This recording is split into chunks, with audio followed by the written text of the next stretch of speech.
Hello everyone, I am Thalesh Shrivas from Mission Success Classes. आप सभी का हमारे मिशन सक्सेस क्लासेस में स्वागत है। आज जिस टॉपिक पर हम आपको पढ़ाने जा रहे हैं उस टॉपिक का नाम है प्रकाश का अपवर्तन, जिसको कहते हैं रिफ्लेक्शन ऑफ लाइट। क्या? Reflection of light. तो देखते हैं रिफ्लेक्शन ऑफ लाइट होता क्या चीज़ है और उसमें घटनाएं किस प्रकार से घटित होती है, उसके उदाहरण क्या होते हैं। जैसा कि आप सभी को पिछले क्लास में मैं बताया था प्रकाश के परावर्तन के बारे में, तो इस क्लास में हम पढ़ रहे हैं प्रकाश के अपवर्तन के बारे में। दोनों अलग अलग हैं, दोनों को मिक्स मत कीजिएगा, दोनों अलग अलग चीज़ें हैं। तो देखते हैं प्रकाश का अपवर्तन क्या होता है। जब किसी प्रकाश किरण को किसी माध्यम से गुजारा जाता है, अर्थात जब कोई प्रकाश किरण एक माध्यम से दूसरे माध्यम में प्रवेश करती है तो वह अपने अभिलंब से सीधे जाने के बजाय थोड़ा सा मुड़ जाती है। ठीक है, जब कोई प्रकाश किरण एक माध्यम से दूसरे माध्यम में प्रवेश करती है तो वह अभिलंब से सीधे जाने के बजाय अपने अभिलंब से आगे क्या करती है, तिरछा मुड़ जाती है, थोड़ा सा मुड़ जाती है। ठीक है, तो यह घटना प्रकाश का अपवर्तन कहलाता है। अर्थात जब कोई प्रकाश किरण क्या करता है, विरल माध्यम से सघन माध्यम में प्रवेश करता है, तब वह क्या करता है, उसका प्रकाश अभिलंब से झुक जाता है वह और अभिलंब की ओर झुकता है। ठीक है, विरल से जब सघन माध्यम में जाता है प्रकाश, कब? विरल से जब सघन माध्यम में प्रकाश जाता है, अर्थात जैसे विरल माध्यम जैसे वायु और सघन माध्यम मतलब जल। तो जब विरल माध्यम से सघन माध्यम में प्रकाश प्रवेश करती है, उस कंडीशन पर क्या होती है कि वह अभिलंब की ओर झुकती है। और जब सघन माध्यम से विरल माध्यम में प्रवेश करती है प्रकाश, अर्थात जब सघन माध्यम जल से विरल माध्यम वायु में प्रवेश करती है, तो उस कंडीशन पर प्रकाश जो है अभिलंब से दूर हटती है। इसमें क्या हुआ था, विरल से सघन में गया था तो अभिलंब की ओर झुका था, और जब सघन से विरल की ओर गया तब अभिलंब से दूर हटा। दोनों में अंतर है। ठीक है, ये विरल से सघन में है और ये सघन से विरल में है। ठीक, अब जो प्रकाश किरण इसमें आ रही है उसको हम आपतित किरण कहते हैं, तथा जो प्रकाश किरण आगे निकल रही है उसे अपवर्तित किरण कहते हैं। ठीक है, और ये बीच वाला लाइन अभिलंब कहलाता है। और आपतित किरण पर बनने वाला जो कोण है आई, उसे कहते हैं आपतन कोण, तथा अपवर्तित किरण पर बनने वाला कोण आर अपवर्तन कोण कहलाता है। ठीक है, और इसके पश्चात देखते हैं हम अपवर्तन के नियम। अपवर्तन का नियम क्या कहता है, तो अपवर्तन के दो नियम होते हैं। पहला नियम कहता है कि आपतित किरण, अपवर्तित किरण और अभिलंब तीनों एक ही समतल में होंगे। क्या? आपतित किरण, अपवर्तित किरण और अभिलंब तीनों एक ही समतल में होंगे। जैसा कि यहाँ दिख रहा है, आपतित किरण, अपवर्तित किरण और अभिलंब, सॉरी ये अभिलंब। ठीक है, आपतित किरण 1 नंबर, अपवर्तित किरण 2 नंबर और अभिलंब 3 नंबर, तीनों क्या है, एक ही समतल में है। तो इसी को बोल रहा है पहला नियम, अपवर्तन का नियम। दूसरा नियम क्या कहता है कि आपतन कोण की ज्या अर्थात साइन। ठीक है, आपतन कोण की ज्या और अपवर्तन कोण की ज्या का अनुपात, आपतन कोण की ज्या और अपवर्तन कोण की ज्या का अनुपात एक नियतांक होता है। ठीक है, ये दूसरा नियम है। और जो नियतांक है आपतन कोण की ज्या और अपवर्तन कोण की ज्या के अनुपात से जो नियतांक प्राप्त होता है, उस नियतांक को पहले माध्यम के सापेक्ष दूसरे माध्यम का अपवर्तनांक कहते हैं। ठीक है, पहले माध्यम के सापेक्ष दूसरे माध्यम का अपवर्तनांक कहलाता है वह नियतांक। इस प्रकार से क्या हो जाएगा, अपवर्तनांक हमारा, मान लेते हैं कि नियतांक म्यू है। ठीक है, नियतांक क्या है, म्यू है। तो उस कंडीशन पर अपवर्तनांक म्यू बराबर हो जाएगा sine i upon sine r, जहां साइन आई किसका मान है, आपतन कोण का मान है, तथा साइन आर अपवर्तन कोण का मान है।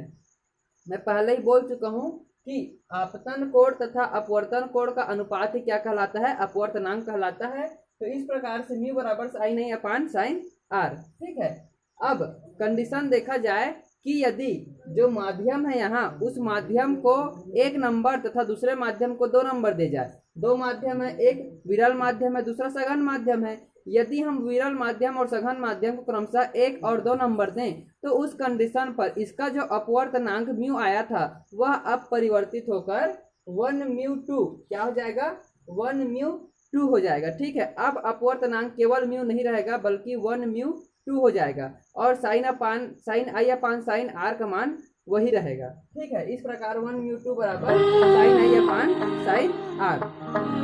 अब यदि जो अब यहाँ हमने केवल 2 माध्यम देखा, अब यदि हम 3 माध्यम और उनको क्रमशः क्या करेंगे कि पहला माध्यम 1, दूसरा माध्यम 2 और तीसरा माध्यम 3, क्या क्या पहला माध्यम 1, दूसरा माध्यम 2 और तीसरा माध्यम 3 हो, तो उस कंडीशन पर क्या होगा, इसका अपवर्तनांक 1μ2, 2μ3 और 3μ1, क्या 1μ2, 2μ3 और 3μ1, इन तीनों का गुणनफल किसके बराबर होगा, 1 के बराबर होगा। ठीक उसी प्रकार से यदि पहले माध्यम हवा को लें, दूसरा माध्यम जल को लें और तीसरा माध्यम कांच को लें, तब उस स्थिति में इसका अपवर्तनांक होगा AμW अर्थात एयर म्यू वाटर और WμG अर्थात वाटर म्यू ग्लास और GμA अर्थात ग्लास म्यू एयर, इन तीनों का गुणनफल भी 1 के बराबर होगा। ठीक इस प्रकार से हमें अपवर्तनांक के बारे में जानकारी मिलती है। अब यदि हम निरपेक्ष अपवर्तनांक के बारे में बात करें तो निरपेक्ष अपवर्तनांक क्या होता है, तो जब कोई प्रकाश किरण निर्वात से किसी माध्यम में प्रवेश करे, ठीक है, अब मैं यहाँ विरल और सघन की बात नहीं कर रहा हूँ, निर्वात की बात कर रहा हूँ। जब कोई प्रकाश किरण निर्वात से किसी माध्यम में प्रवेश करे तो उस कंडीशन पे क्या होता है कि उसका जो अपवर्तनांक प्राप्त होता है उसे निरपेक्ष अपवर्तनांक कहते हैं। और यह निरपेक्ष अपवर्तनांक निर्वात में प्रकाश की चाल अर्थात वैक्यूम में प्रकाश की चाल तथा माध्यम में प्रकाश की चाल अर्थात मीडियम में प्रकाश की चाल के अनुपात के बराबर होता है। ठीक है, इस प्रकार से निर्वात को चूंकि वैक्यूम कहा जाता है और माध्यम को मिडिल, इसीलिए इसको निर्वात में प्रकाश की चाल को हम Cm से, Cv से तथा माध्यम में प्रकाश की चाल को Cm से दर्शाएंगे। क्या, निर्वात में प्रकाश की चाल को Cv से और माध्यम में प्रकाश की चाल को Cm से दर्शाएंगे। इस प्रकार से इसका निरपेक्ष अपवर्तनांक म्यू किसके बराबर हो जाएगा, Cv अपान Cm के बराबर हो जाएगा। यह हो गया निरपेक्ष अपवर्तनांक। अब इसके पश्चात आता है अपवर्तनांक के उदाहरण। ठीक है, अपवर्तन के उदाहरण या अपवर्तन से संबंधित घटनाएं। अपवर्तन से संबंधित घटनाएं कहें या अपवर्तन का उदाहरण कहें, दोनों एक ही बात है। तो इसमें देखने को मिलता है पहला तारों का टिमटिमाना।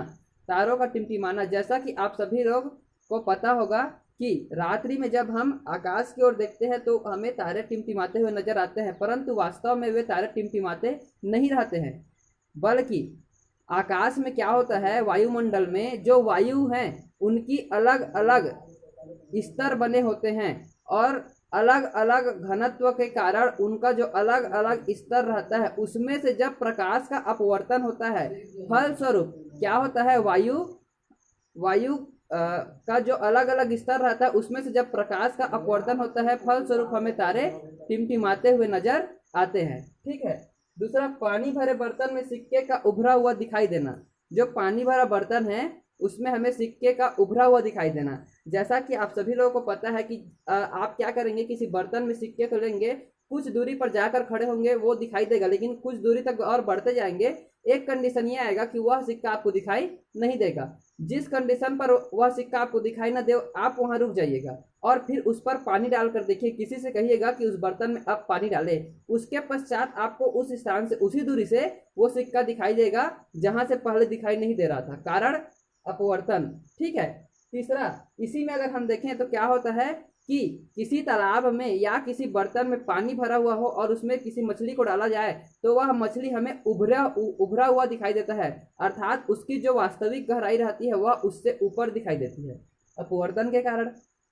इसके अलावा यदि एक सीधी छड़ को क्या करें, हम पानी में या जल में क्या करें, अंशतः डुबो दें, पानी में अंशतः डुबो दें तो हमें जो सीधी छड़ है वह टेढ़ी दिखाई देती है। ठीक है, छड़ सीधी ही रहती है परंतु अंशतः डुबाने के कारण वह हमें टेढ़ी दिखाई देती है, कारण इसका क्या है, अपवर्तन। तो इस प्रकार से अपवर्तन से संबंधित कुछ घटनाओं या उदाहरणों के बारे में जानकारी प्राप्त होती है।